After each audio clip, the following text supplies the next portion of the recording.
Estou muito alegre, meus irmãos, de estar novamente aqui com os senhores, justamente para, mais uma vez aqui, examinar as Escrituras e, além de examinar, mostrar que nós também gostamos de pensar e tudo aquilo que está na contramão, naquilo que acreditamos como verdade absoluta, de antemão mostramos grande resistência, senhores, grande resistência. E exatamente através desse estudo, o que nós iremos fazer? Mostrar grande resistência a tudo aquilo que se opõe à verdade absoluta de Deus. Nós iremos continuar aqui o estudo. Eu quero saber se os irmãos conseguem enxergar aquela imagem, essa imagem aqui, ó. Não consegue? Dá para ver, ó, esta imagem aqui, ó, é uma pessoa que está segurando um cone para falar, e é claro, através desse cone, a sua voz tem um maior efeito. Só que, segundo o tema que está ali, que a paz em vós não é paz, ela é medo, está querendo demonstrar que nós devemos ter a coragem, devemos ter a ousadia. Mas percebe que um slide antes, o senhor poderia retornar só um slide, o anterior?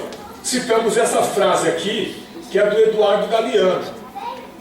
E o Eduardo Galeano, eu falei aos irmãos que ele escreveu um livro, As Veias Abertas da América Latina, onde ele fala sobre a América Latina, referente à América Central e América do Sul, e ao falar sobre a América Latina, ele procura detalhar o que os europeus, os ibéricos fizeram.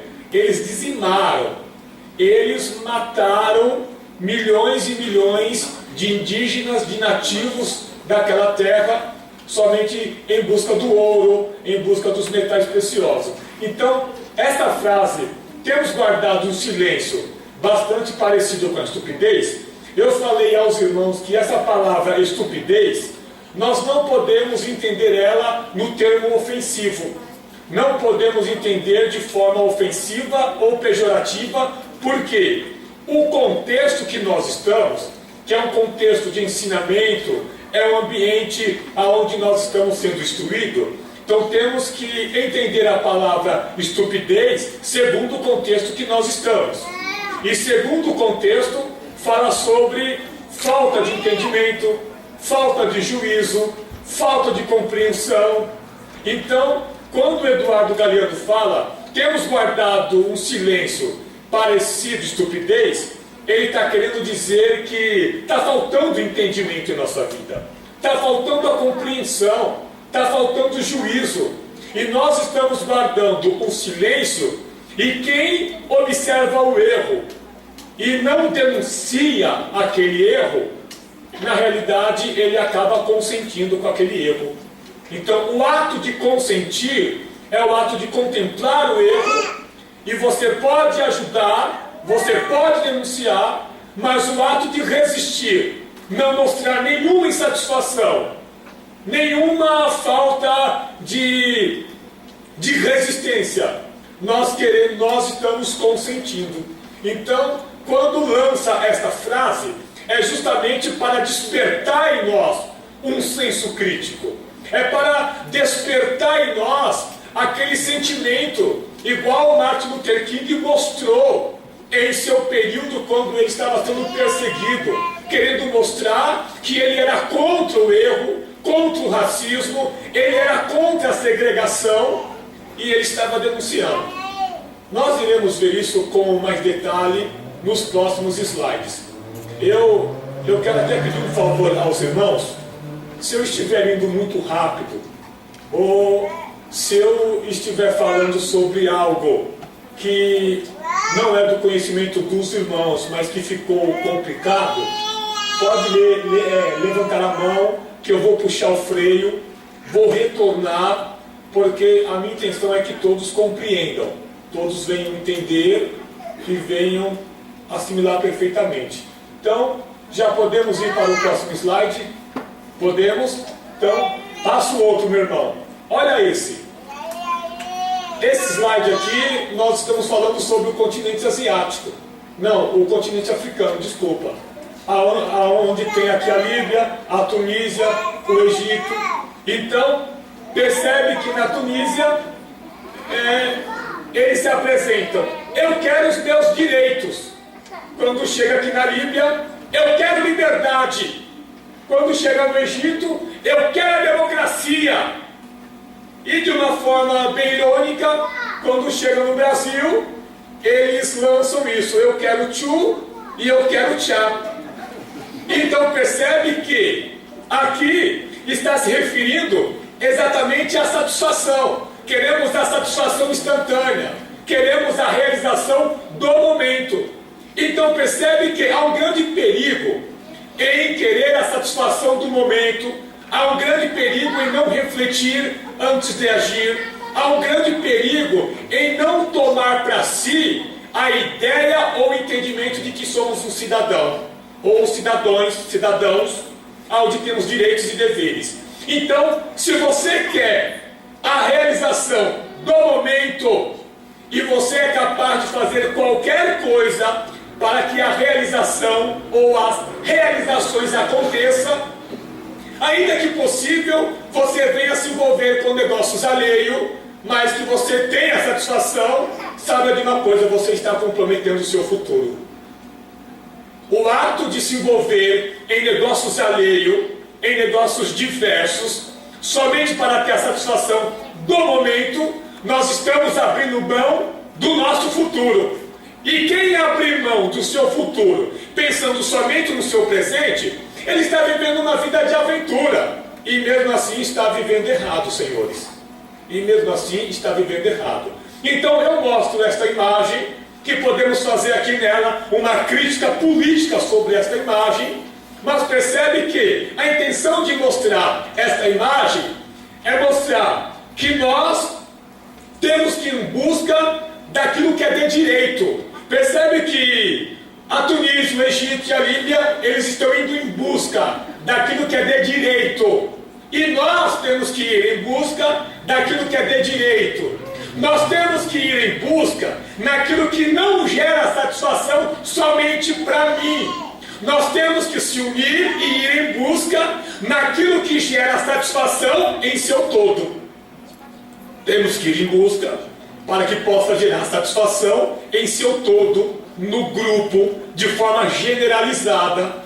Então percebe que esta imagem do Brasil, eu quero tchu, eu quero tchá, é uma demonstração da distância da realidade do outro. Estamos longe da realidade, fechamos os olhos para a realidade, e é assim que queremos viver. Sabe por quê? Porque quem fecha os olhos para a realidade sabe que ele não toma para si a responsabilidade.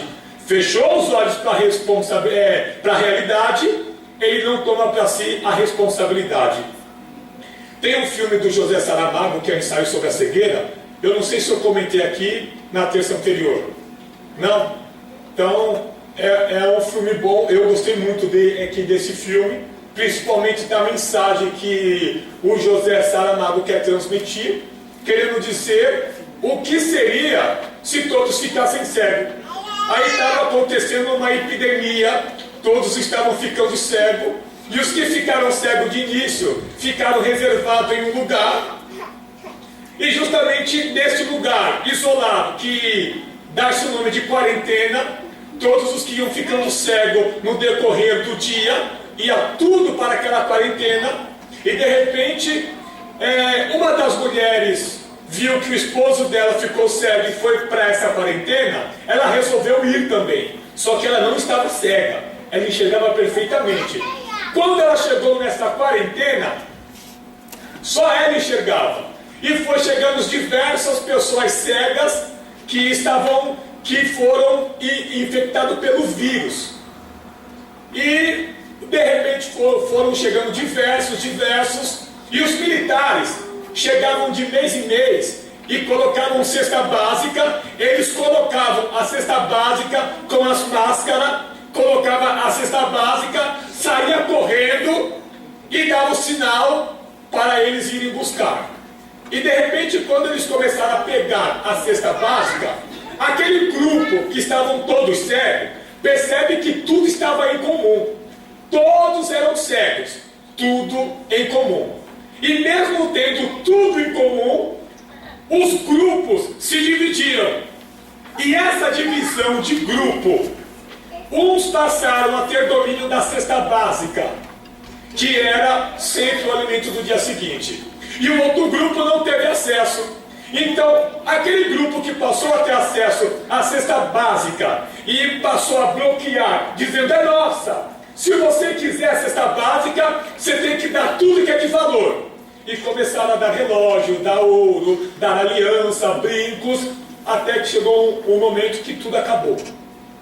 Quando acabou os metais preciosos, chega a cesta básica do mês seguinte, aí o outro grupo de cego diz: queremos o que é de valor.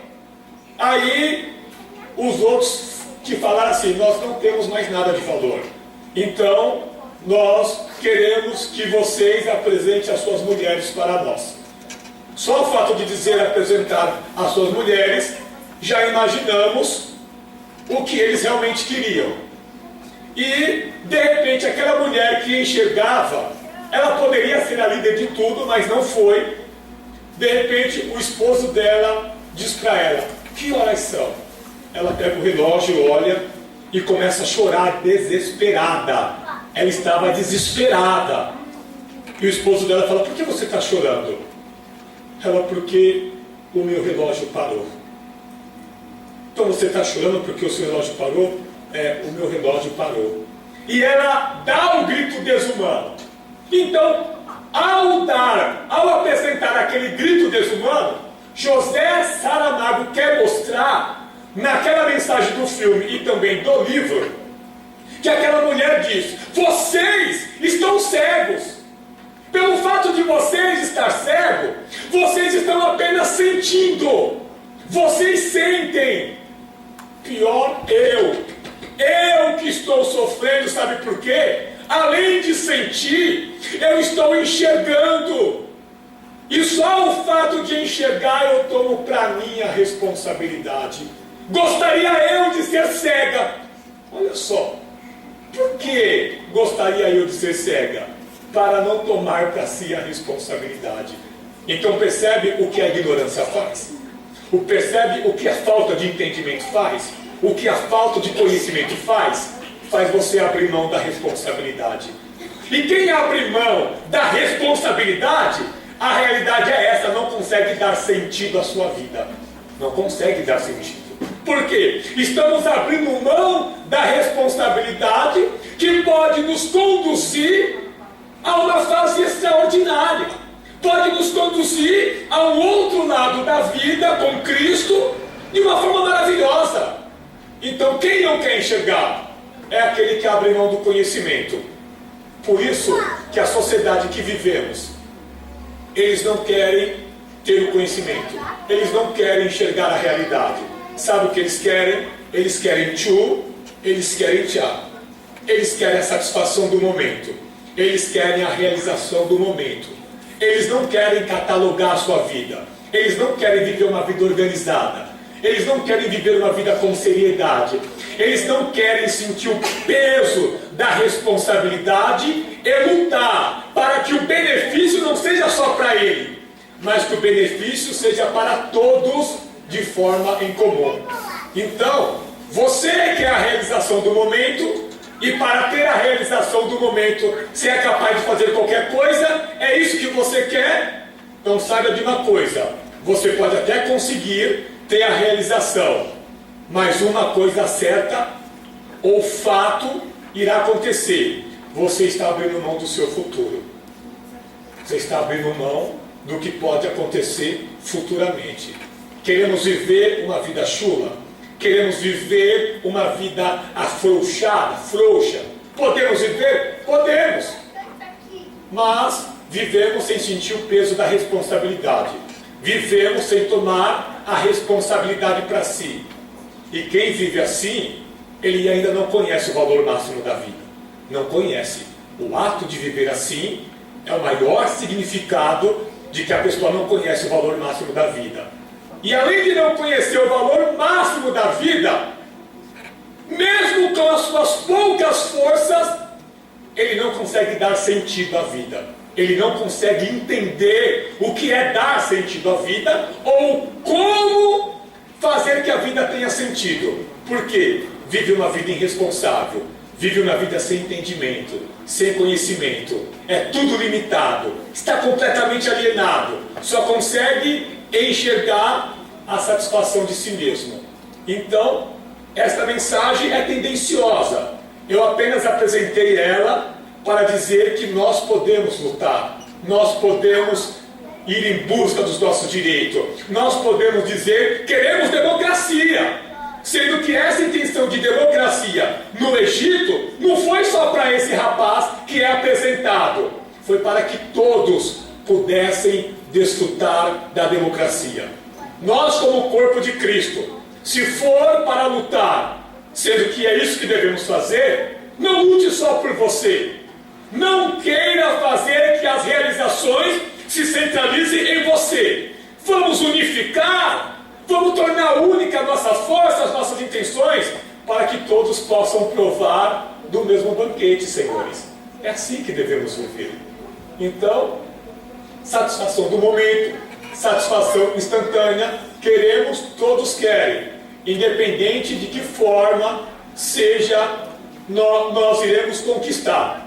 Mas quem opta a fazer exatamente isso, ele corre o risco, ou exatamente isso, abre mão do seu futuro, do seu futuro. Teve um dia que eu estava ministrando um casamento, aí os noivos chegaram até mim, e eu disse assim, olha, eu tenho certeza que um já conhece o outro, um já conhece o outro. Então, você sabe qual é o normal dele, não sabe? Ela sei. E você também sabe qual é o normal dela. Sei. Então, isso é o suficiente para não ter discussões daquilo que não tem importância. Então, se ele um dia chegar nervoso em casa, porque o dia foi completamente estressante, ele chegou intoxicado em casa devido à pressão do serviço, e você faz uma pergunta, ele lhe responde mal, por quê? Está completamente nervoso, então é de direito você pensar, não, eu conheço ele, eu sei que esse não é o normal dele. Então, se ele está exatamente assim, a única coisa que ele quer de mim é apenas a compreensão, somente isso. Ele não quer que eu venha revidar, que o meu retorno seja o mesmo. Ele quer apenas a minha compreensão. Aí, quando eu estava dizendo isso ao casal, eu disse ao colega que estava casando, disse, olha, nunca se esqueça disso. A digníssima sua esposa, ela está abrindo mão do seu futuro. O futuro dela, ela está abrindo mão. A mulher está abrindo mão do seu futuro. Sabe por quê? Porque se ela continuasse solteira, ela tinha aí uma formação violenta pela frente. Poderia se formar, fazer viagem de faculdade e muitas outras coisas, mas ela está abrindo mão de tudo isso, o seu lado profissional, apesar que mesmo casado pode acontecer isso, mas não é em todos os casos. Aí eu disse para ele, olha, ela está abrindo mão do seu futuro, do futuro dela. Sabe por quê? Ela abre mão desse futuro para ser uma dona de casa, para ser uma mãe, onde terá os filhos, vai cuidar dos filhos e você vai trabalhar. Eu disse, então, meu amigo, não pise na bola, porque ela está pegando o futuro dela e dizendo, abre a sua mão, eu confio o meu futuro em você. O meu futuro está entregue nas suas mãos. Eu não vou fazer mais formação nenhuma, apesar que pode acontecer, claro, mas eu disse exatamente aquilo para ele sentir o peso da responsabilidade, senhores. Sentir o peso da responsabilidade, que eu tenho certeza que boa parte das senhoras que aqui estão, quando casou, abriu mão do seu futuro, com certeza. Abriu mão do seu futuro e deixou de ter outras formações, deixaram de aproveitar outras oportunidades que iria ausentar a senhora do seu lar, dos filhos. Se abriu mão de tudo isso para se fazer presente. Então agora ele tem que sentir o peso da responsabilidade. Por isso que enxergar a realidade é tomar para si a responsabilidade. Ter o entendimento é tomar para si a responsabilidade.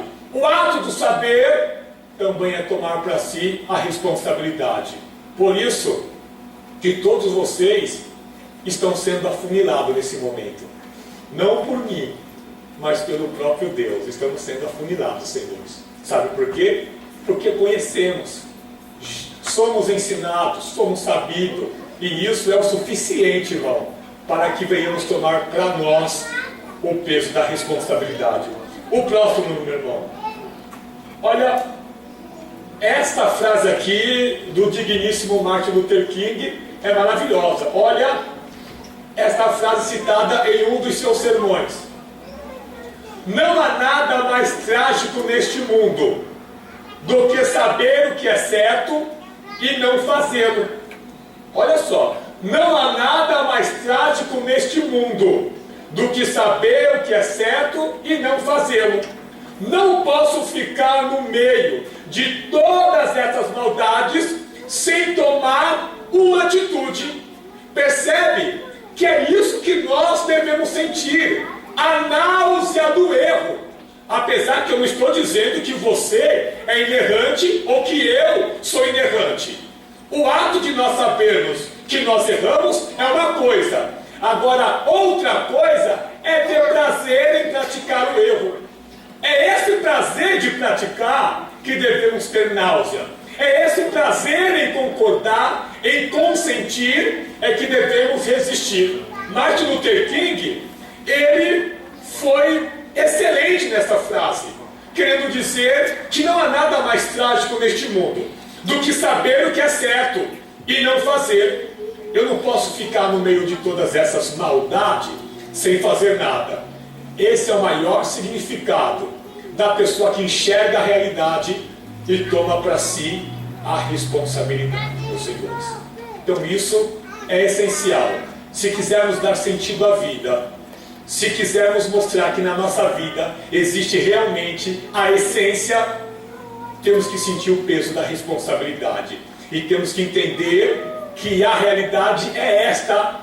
E ao lidar com a realidade, nós temos que saber vivenciá-la. Temos que saber vivenciar, viver, lidar com as lições da vida ou com a própria realidade da vida. O próximo slide, meu irmão, por favor. Olha esta frase aqui, Quem não seja capaz de lutar por outro, não será nunca suficientemente capaz de lutar por si mesmo. Quem não é capaz de lutar pelo outro, ele também não é capaz de lutar por si mesmo. Olha que interessante. Então, se a pessoa não é capaz de lutar pelo outro, então ela também não é capaz de lutar por si mesmo. E por que eu estou mostrando esta frase? Porque isso daqui está relacionado ao assunto que nós iremos tratar alguns slides depois, falando sobre a insensibilidade.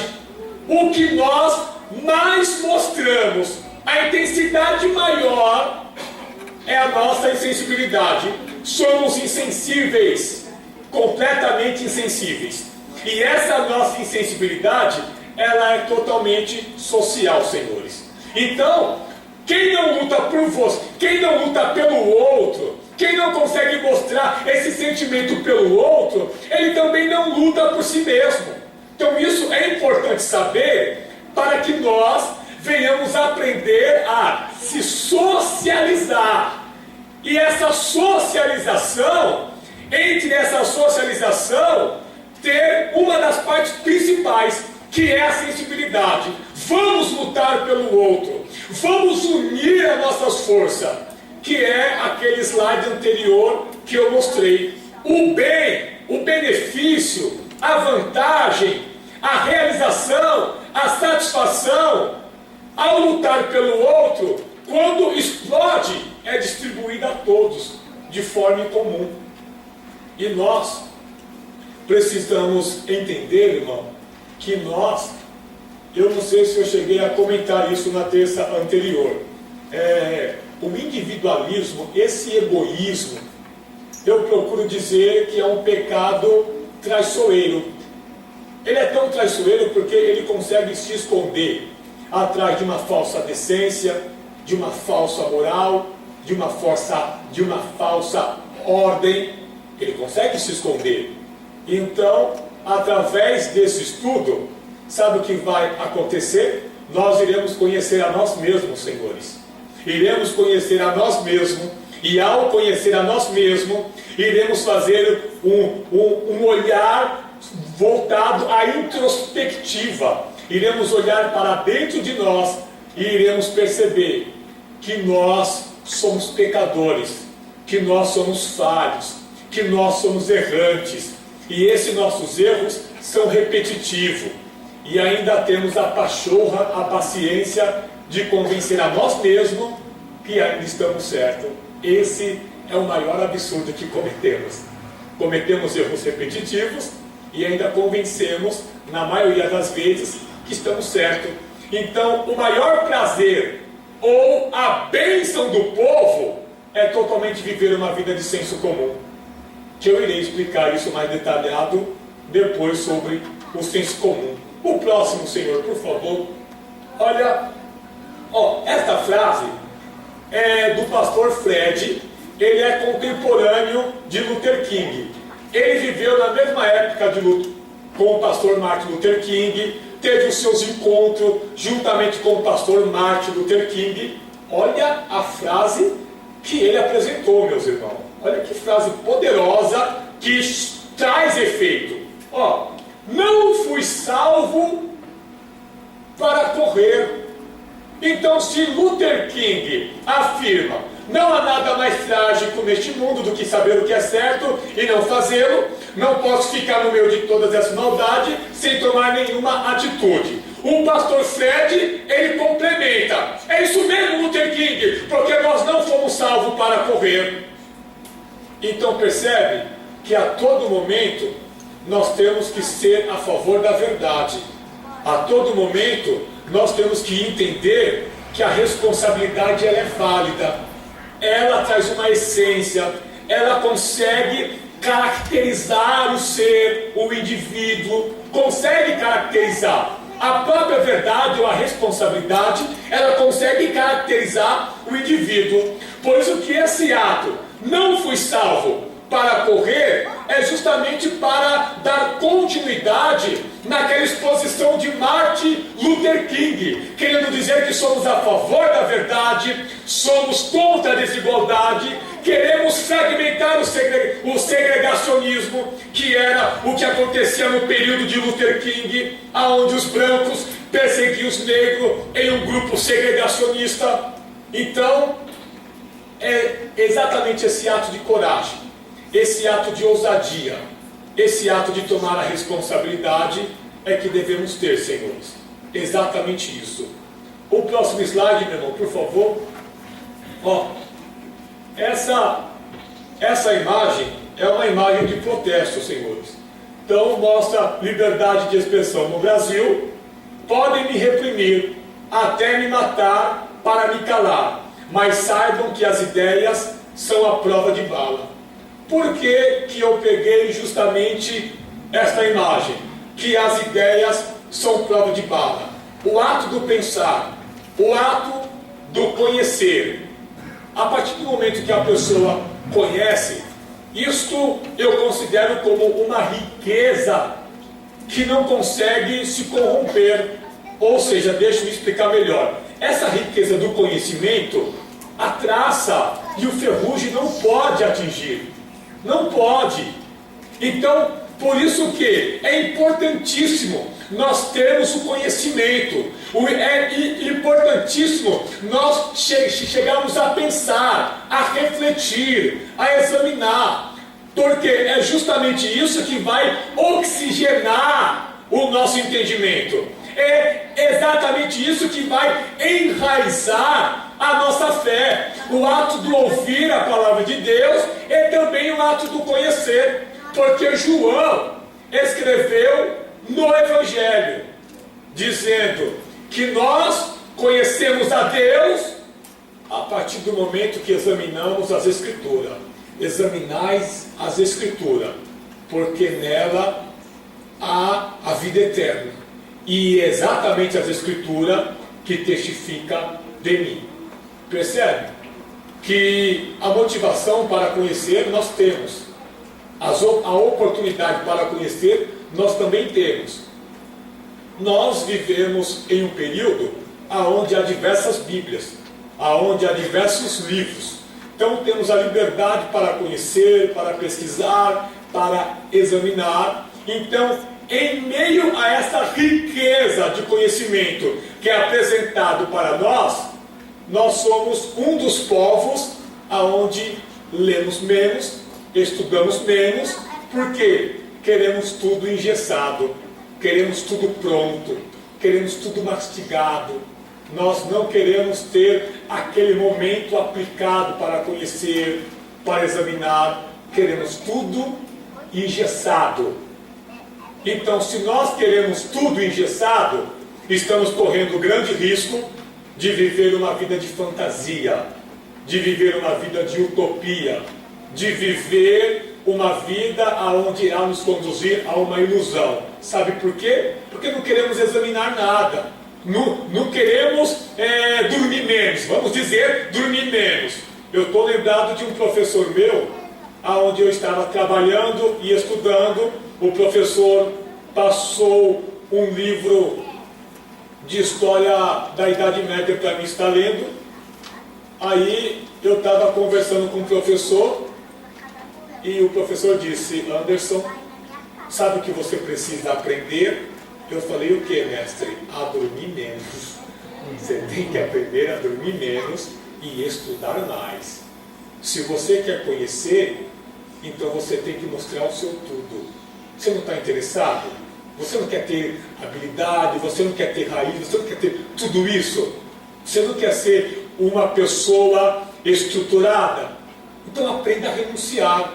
Aprenda a renunciar. Você tem que renunciar justamente aquilo que quer lhe enraizar em uma zona de conforto. É isso, Senhor, que você tem que renunciar. E o que é que lhe deixa na zona de conforto? Então pense aí, qual é a sua zona de conforto? O que procura bloquear diversas iniciativas suas? Qual ou quais são as zonas de conforto? Pensou? Então é isso que devemos renunciar para termos mais raízes, para consolidarmos mais. E ao invadir a nossa zona de conforto e mostrar renúncia, aí nós estamos começando a entender o que é a realidade da vida. Estamos começando a entender qual é a realidade do Evangelho para nós. Então, esses slides que eu apresento, está querendo dizer o quê? Pode me reprimir, pode me oprimir, pode me ameaçar. Vocês podem fazer qualquer coisa referente a esta carne, mas aquilo que é propagado, isso não tem como parar, não tem como matar, não tem como você dar um tiro no conhecimento, não tem como. Isso é quase que perpétuo, se perpetua entre a humanidade. É o ato do conhecer. Por isso, irmãos, vamos oxigenar o nosso entendimento.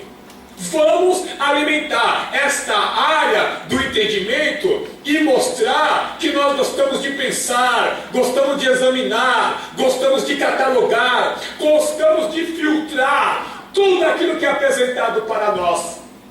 Tudo aquilo que é apresentado. E a partir do momento que se opõe aos nossos princípios, temos a coragem para resistir. Nós não iremos ficar calados. Temos a coragem, porque aquele que fica calado e consente com o erro, segundo Eduardo Galeano, ele está sendo ignorante, está faltando entendimento, mas a linguagem do Eduardo Galeano é estúpido. Ele está sendo desta forma. Não queira entender isso como um modo ofensivo, senhores, mas segundo o nosso contexto, está faltando entendimento, senhores. Então, essa mensagem aqui, ó, é uma das maiores motivações para entendermos que esta carne pode ser freada, pode ser limitada, pode ficar na cama, enfermo, debilitado, estamos à mercê de tudo isso, estamos expostos a tudo isso. Mas existe algo que se chama conhecimento, isso não tem como parar, dar um tiro no conhecimento. Por isso que Jesus ele é tão maravilhoso, que quando Jesus explica a respeito do reino de Deus e reino dos céus, ele quer dizer o quê? Reino dos céus é o reino que foi feito desde a fundação do mundo. E agora, o que é reino de Deus? Reino de Deus significa aquela mensagem que Jesus passou aos discípulos de João. João Batista estava preso, foi preso, perto da sua morte. De repente, João Batista chama os seus discípulos e diz: vem cá, meu discípulo, volta lá, pergunta para Jesus se é Ele mesmo a quem esperamos.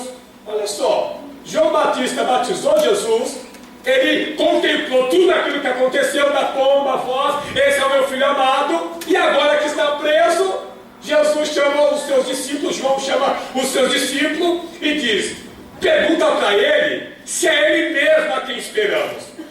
E de repente os discípulos de João chegam lá e dizem: olha, João Batista disse se é o Senhor mesmo a quem esperamos. E Jesus, de uma forma poderosa, ele diz: vai lá, diz para João Batista que os cegos estão enxergando, diz para João Batista que os paralíticos estão andando, diz para João Batista que os surdos estão ouvindo, diz para João Batista que os leprosos estão sendo curados e que os mortos estão ressuscitando. Vai lá e diz a João Batista que o reino de Deus é anunciado. Então, o que é o reino de Deus? É esse conhecimento de Deus aplicado ao povo para ter transformação pessoal. Então percebe que o conhecimento do Evangelho, ele traz conhecimento, traz mudança, e é esta mudança que dá sentido à sua vida. Então o que é reino de Deus? É isso que eu estou fazendo, pregando, dizendo que Jesus pode mudar, que Jesus pode dar sentido à vida. Isso é reino de Deus. Aquela mensagem que um pastor prega, outros pregam, dizendo de conversão, de perdão, isso é reino de Deus, onde Deus reina entre nós. Então por isso, podem matar a minha carne, podem me prender, pode fazer o que quiser, mas o reino de Deus, esse conhecimento poderoso, esta palavra que Paulo diz, que não se constitui só de palavras, mas nela há poder e espírito, isso não tem como limitar, não tem como matar. Então, você pode ser afetado fisicamente, mas sabe de uma coisa, o conhecimento que nós temos, isso é uma das coisas que não pode ser liquidado. Então por isso, meus queridos irmãos, vamos oxigenar o nosso entendimento. Esta palavra oxigenar o entendimento, ela é uma das frases do Augusto Cury, dizendo da oxigenação do entendimento. É isso que devemos fazer, devemos estudar. Renuncie um pouco aí à sua zona de conforto, estude. Vamos abrir os olhos do nosso entendimento para que essa luz do Evangelho venha resplandecer sobre nós. E isso, durma menos. Não é que eu quero que você durma pouco. Aqui de uma forma que eu estou dizendo, não para você dormir 1, 2 horas. Não. Para você renunciar à sua zona de conforto mesmo e passar a tomar a responsabilidade para si, senhores. Isso é importantíssimo. O próximo, meu irmão, por favor. Olha só. Essa parte é maravilhosa, senhores. Deus existe? Com certeza. Eu não quero provar a existência de Deus aqui. Não quero. Não quero. Mas o que eu quero provar a todos vocês, insensibilidade social também. Deus existe? Com certeza, nós cremos. Mas ao mesmo tempo que Deus existe, a insensibilidade social também existe. mesmo com a existência de Deus, a insensibilidade entre os homens também, ela existe. Por isso que nós temos que entender algo importantíssimo. Os valores morais é essencial na nossa vida. Essenciais. São essenciais os valores morais. Por quê?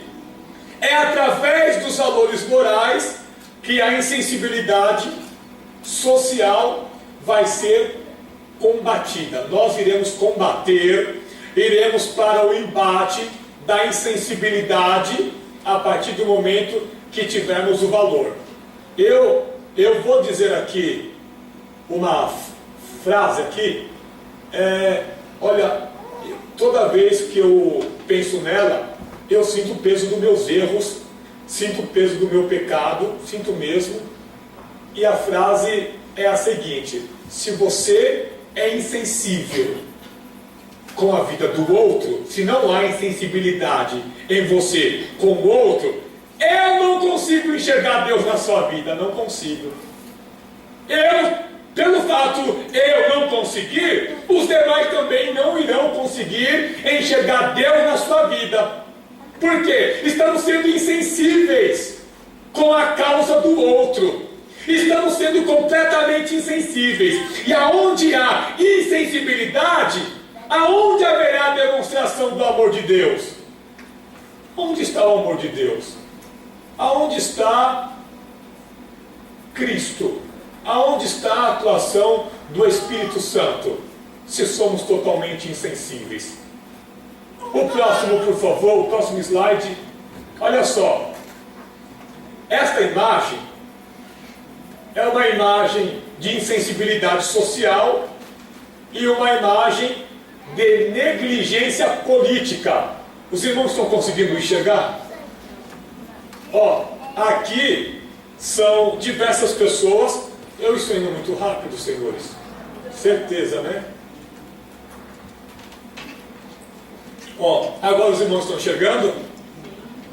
Aqui são diversas pessoas. É uma imagem bem irônica essa. São pessoas que estão esperando na fila do SUS, mas essa imagem está mostrando que eles já estão em decomposição ou em decomposições. O corpo deles já está se decompondo. De tanta espera, eles já estão se decompondo. Então, isso daqui é o quê? É uma insensibilidade social.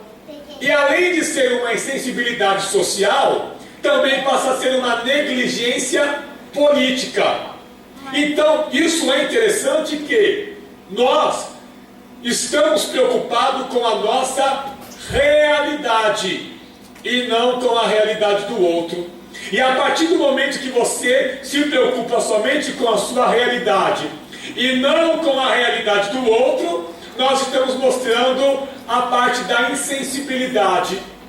Então é exatamente isso, ó. Pessoas esperando na fila do SUS já estão em decomposições, entrando já nesse estado de decomposição, e a maior demonstração do governo, a maior demonstração da humanidade, a maior demonstração política é a insensibilidade.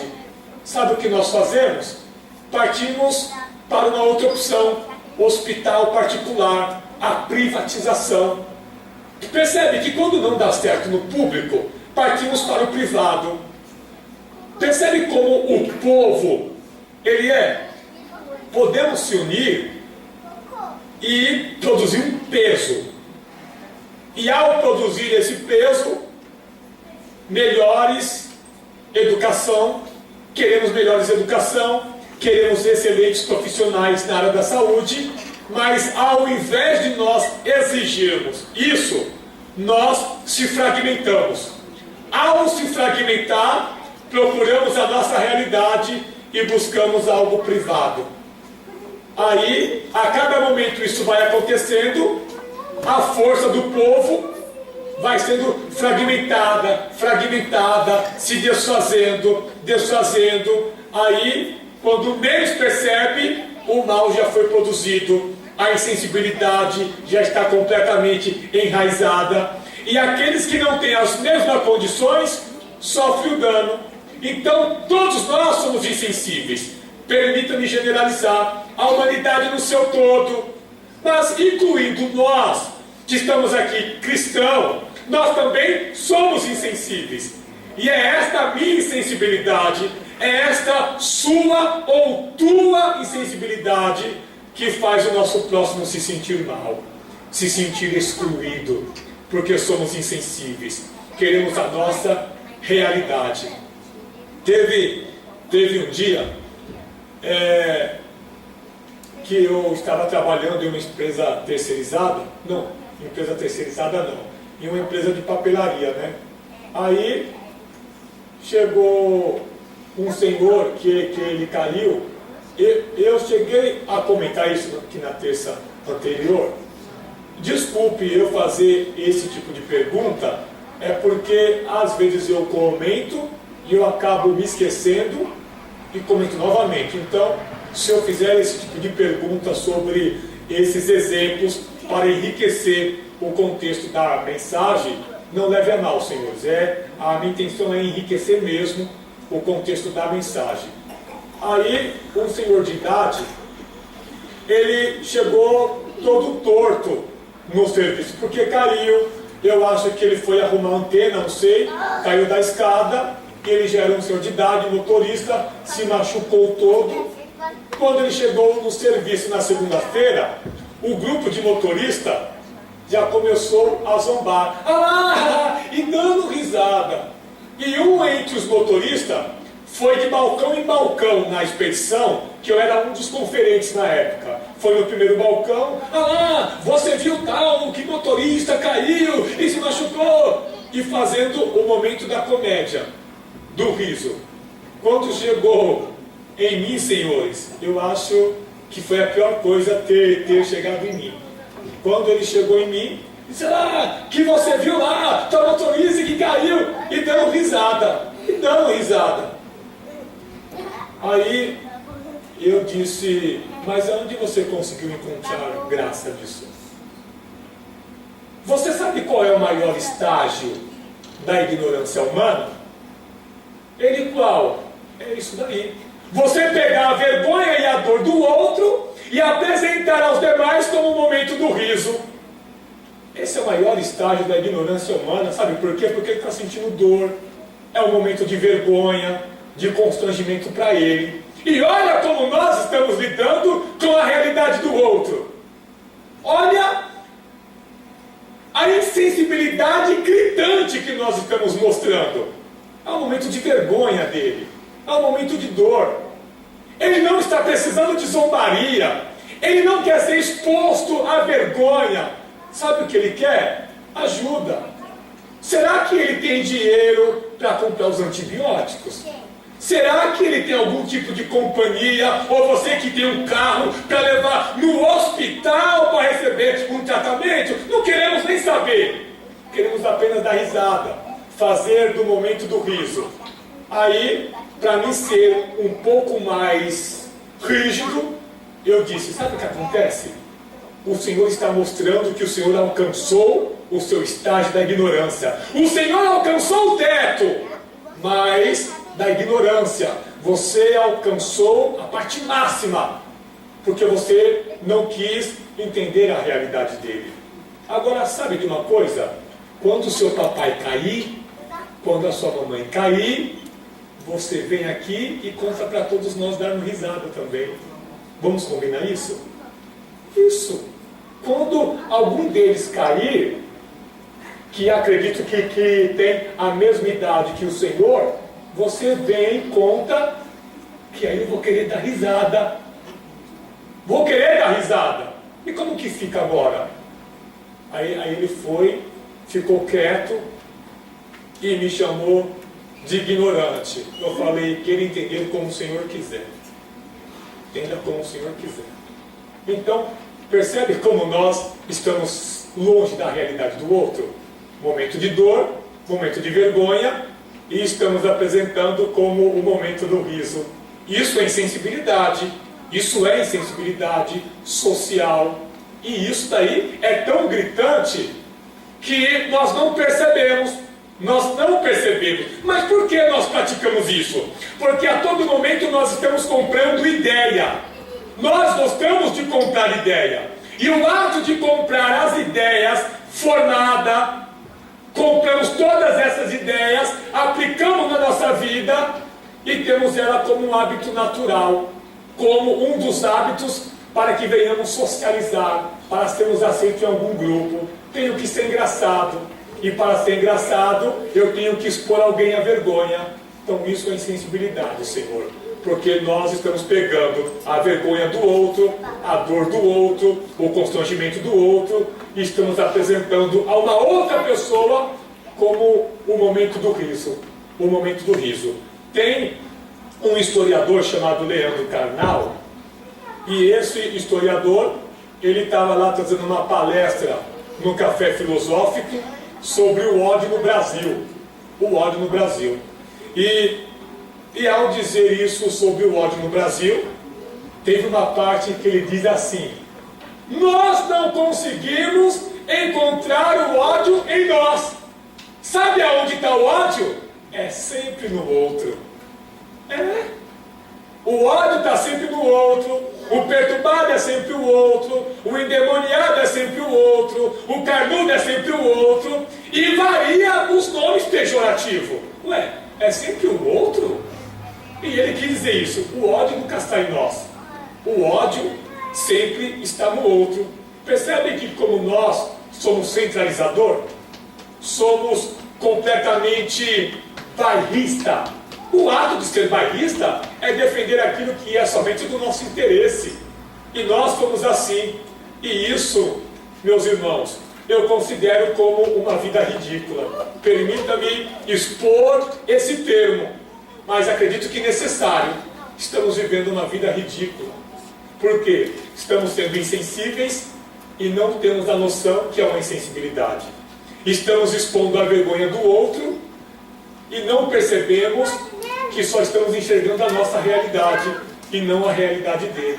Então, percebe que é esta imagem.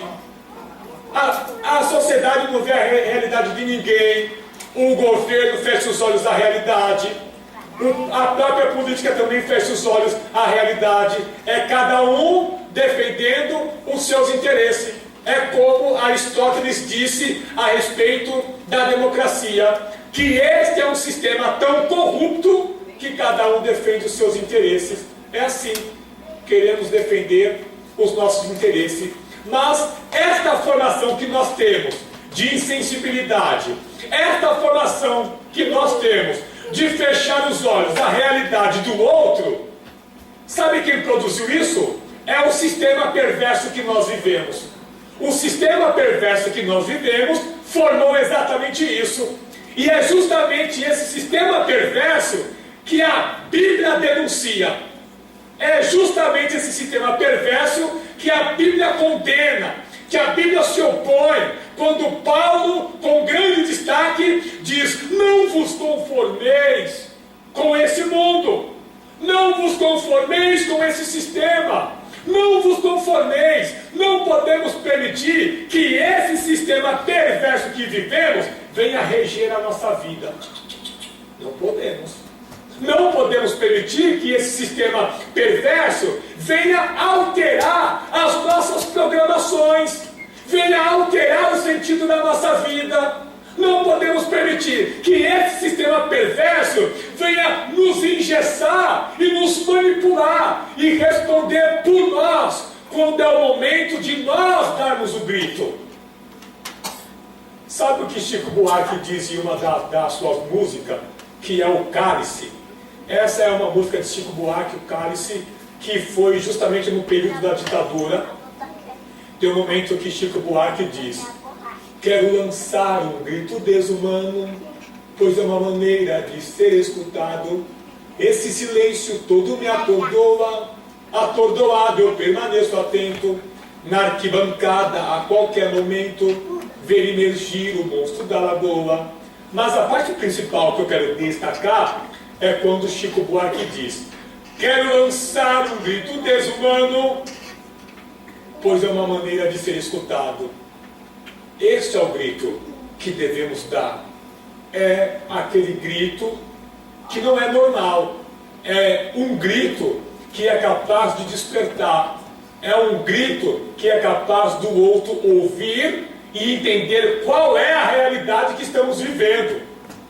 Vamos acordar, a nossa realidade é a ditadura. Então vamos dar o grito desumano, porque assim seremos escutados. Então, esse grito que não é normal, o grito do desespero, o grito da insatisfação, o clamor da angústia, é justamente isso que produz o ato de escutar. O outro escuta.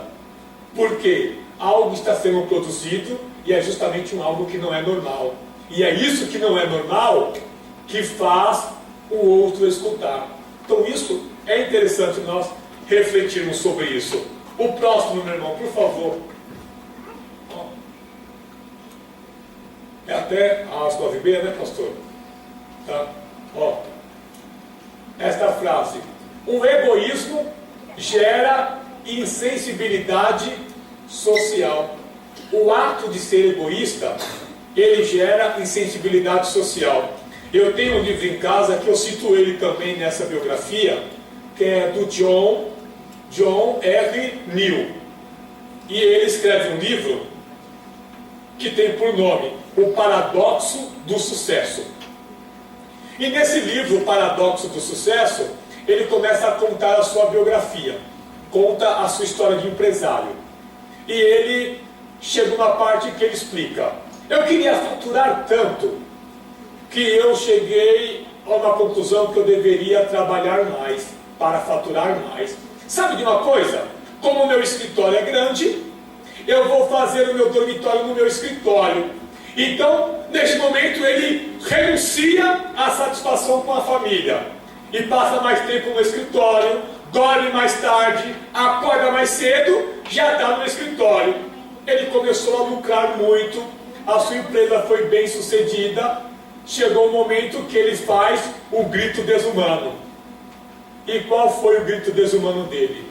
Foi dizer: a minha deusa tornou-se o dinheiro. Sabe quem é o meu Deus? A minha deusa agora é o dinheiro. A minha moral afrouxou-se. Antes eu era um egoísmo aonde tinha visão, mas agora o meu egoísmo é totalmente cego. O que ele quis dizer isso do egoísmo que tem visão? É aquele egoísta que consegue selecionar quem merece provar do seu egoísmo. Então é um egoísmo que tem visão, segundo esse empresário. Eu consigo selecionar. O Senhor foi bom para mim, então o meu retorno vai ser o mesmo. Mas a senhorita, a senhora, pode esquecer, vai provar do meu egoísmo. Então nós conseguimos selecionar quem merece provar do nosso egoísmo. E de repente ele diz: mas agora o meu egoísmo está totalmente cego. Querendo dizer, até os que fazem bem para mim, prova do meu egoísmo. Então, até os que produzem o bem, acaba desfrutando, provando o egoísmo da pessoa. Então, percebe que o egoísmo, tanto o egoísmo que tem vista, que conseguimos selecionar, como o egoísmo cego, aonde somos com todos, ele produz a insensibilidade social. E é justamente esta insensibilidade social que devemos combater. Sabe por quê? Porque se opõe aos valores morais. A insensibilidade social se opõe aos valores morais. E quando nós não mostramos os valores morais, não tem como mostrar a semelhança de Deus em nossa vida, senhores. Não tem como. O próximo slide, e o último, meu irmão. O senhor poderia passar para o próximo e o último? Aqui são duas imagens. Olha, não queira entender como que eu sou o comunista. Não, senhor, eu não quero ser aqui o comunista da vez, não quero. Mas esta imagem, olha que imagem interessante. Os ricos farão de tudo pelos pobres, menos descer de suas costas. Por que esta imagem? É o egoísmo. A partir do momento que foi introduzido, apresentado um sistema capitalista, esse sistema capitalista trouxe a fragmentação entre a sociedade. E é esta fragmentação que fez cada um lutar pelos seus interesses.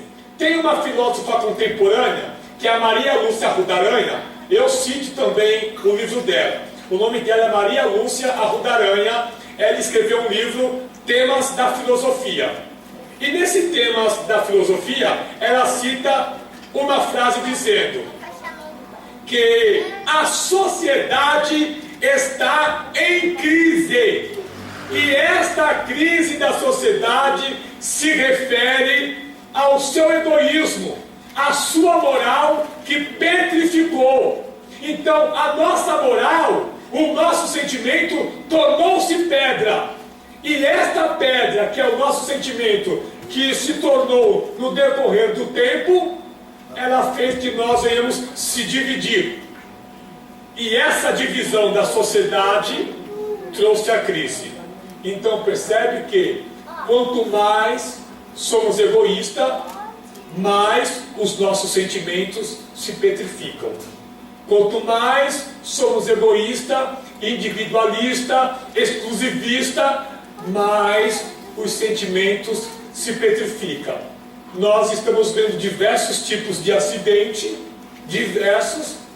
nós não mostramos sentimento nenhum. Pessoa precisa de ajuda, não mostramos sentimento nenhum. Então, o ato do egoísmo está lhe conduzindo a uma crise. Esta crise é a crise moral.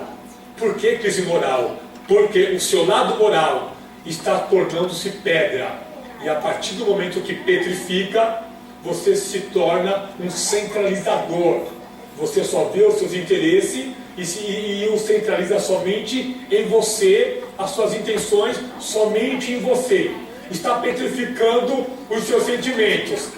E a partir do momento que os nossos sentimentos se petrificam, nós somos tudo, menos igreja do Senhor.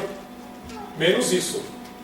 A partir do momento que os nossos sentimentos, que o nosso lado moral torna-se pedra e passamos a não ter sentimento com o próximo, podemos receber qualquer nome, menos Igreja de Cristo. Porque a Igreja de Cristo, ela tem sentimento. A Igreja de Cristo tem sensibilidade. A Igreja de Cristo vê o outro precisando e ele não consegue encolher a mão, ele estende a mão. Se não está no meu alcance, nós iremos unificar, iremos se reunir, mas haverá realização, haverá satisfação, haverá um atendimento social. Então isso é importante, senhores.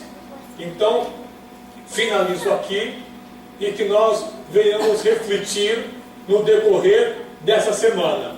O egoísmo petrifica os sentimentos. O egoísmo petrifica a moral. E a partir do momento que se torna pedra o nosso sentimento, podemos receber qualquer nome, menos Igreja do Senhor. Porque a Igreja do Senhor, ela tem sentimentos. Que Deus abençoe os irmãos. Agradeço aqui a oportunidade e por mais uma vez a confiança.